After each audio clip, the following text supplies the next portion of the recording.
Alright, so how do we add CSS into our HTML page? Alright, so we have three methods of adding CSS into our HTML document. Alright, so we have the inline method, which is the inline style method. We have the internal styling method, and we also have the external style method. Alright, so let's take a look at each method one after the other. So adding CSS inside internally means adding CSS inside our HTML element. Alright, so this is us embedding CSS in line with our HTML document by simply calling up the style attributes. Okay, so we can simply call up the style attributes and add whatever CSS property and value we wish to add. So using the style attributes enables us to add CSS in line with our HTML document. Alright, so we can call up the style attribute and specify a property.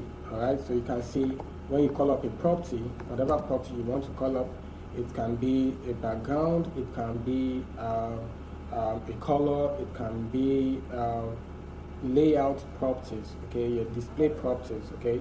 So whatever property you wish to call up, always add the color. So when you call up the style, call up the background, and call up your color, then add your custom value. So I can make this crimson as my value. Alright, so your CSS must have the inline method is defined using the style attributes. Alright, the inline method is defined using the style attributes.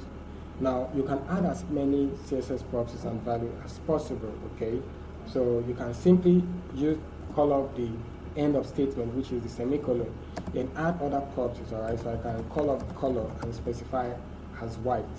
Alright, so this is the inline method of adding CSS into our HTML document. We can add as many properties and values as possible. Okay, and call up text align center, which aligns the text to the center. So if you preview this on your web page, alright, if you preview this on your web page, that should give you the corresponding results. Alright, so you can see that we are using a background of crimson, then color of white, and text align center.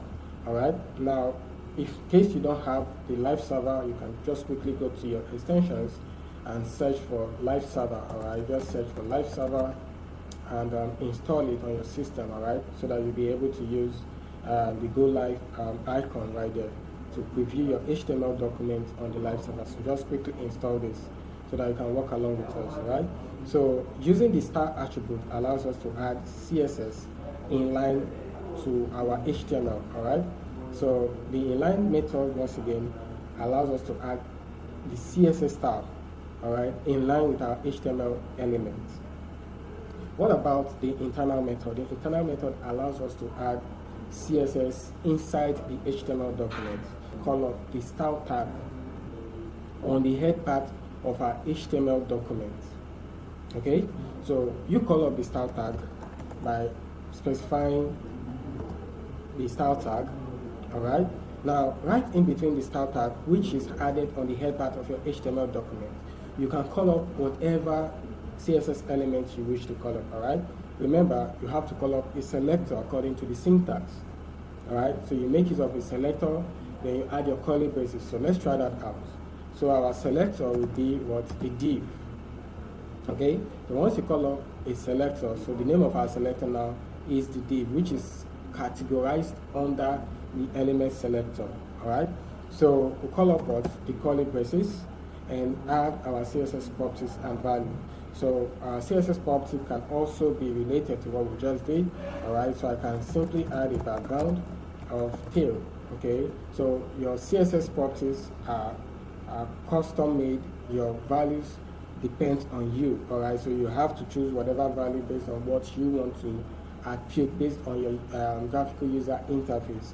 Alright, so I can also set my font size to let's say 40 pixels. Okay, and I also set my color to white.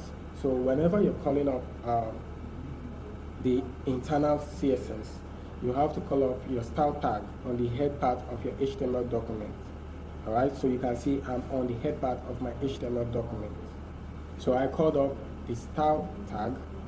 Then right in between the style tag, I called up a selector. So the name of my selector is the div, which is this particular element you're looking at. All right, so right in between these curly braces, you call up your CSS property. Then your CSS property should have a colon, then your corresponding value, then end of statement, which is your semicolon. All right, so you continue adding that, so you can add as many selectors as possible.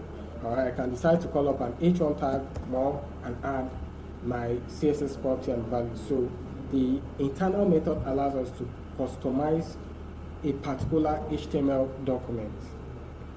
All right, so when you add an internal style method, you are only customizing that HTML document. All right, now if you preview this, you can see that you have the attributes are already displayed. Okay, so the external method actually allows us to when we said that CSS saves us a whole lot of work, it means that we can actually create an external CSS and link it up to an HTML document. All right, so that's what it means. Okay, so how do you create an external CSS? So to create an external CSS, you make use of what? Your file method. All right, so you use the file. So you can see the new file icon. All right, so you create your file, which is let's call it style.css. Okay, so you have to link it up to your HTML document. All right, and how do you link it up? You use the external link tag. All right, so you can simply on the head part of your HTML document just type out the link, then your Visual Studio Code will auto complete it for you. And in between the hypertext reference, you have to link up your external CSS file. All right, you need to first of all create the CSS file, then link it up on the head part of your HTML document. All right, so in between the hypertext reference, use the relative file path method by using what? Single dot and /. All right, so that will give you all your files and folder within the root directory. All right, so you can simply locate your CSS file and link it up. Now, this external method actually makes it way more easier to customize multiple HTML documents in one single CSS file. All right, but the internal method only allows you to just customize just that particular HTML document. So probably if you want to reuse your CSS property, you just have to copy it and paste on that HTML or on another HTML document. All right. So using the external method, which is you having your CSS document, your CSS file, enables you to actually separate your code, makes your code way more cleaner. All right, you'll be able to identify your CSS source code, you'll be able to identify your structure and your layout, which is your HTML file itself. All right, so fixing problems and issues becomes way more easier for you to do. All right, so once you've created your CSS file, you can simply call up your CSS proxy. All right, so which is using your selector once again. So I'll call up the p tag selector. All right, then probably take it to the center by using what? Test align center. All right, so with the external CSS selector, you can style up any HTML document on this particular file by linking it up on using the external link tag. All right, call up the external link tag on the head part of any HTML document, then call up that particular CSS file. So if you have different HTML documents with similar designs, all right, using external CSS will be a good way to go, all right, because it will save you way more time, all right, when designing or customizing your website. Okay, so let's move ahead to the CSS selectors. Let's talk about the different CSS selectors and how we can actually use it in our HTML documents.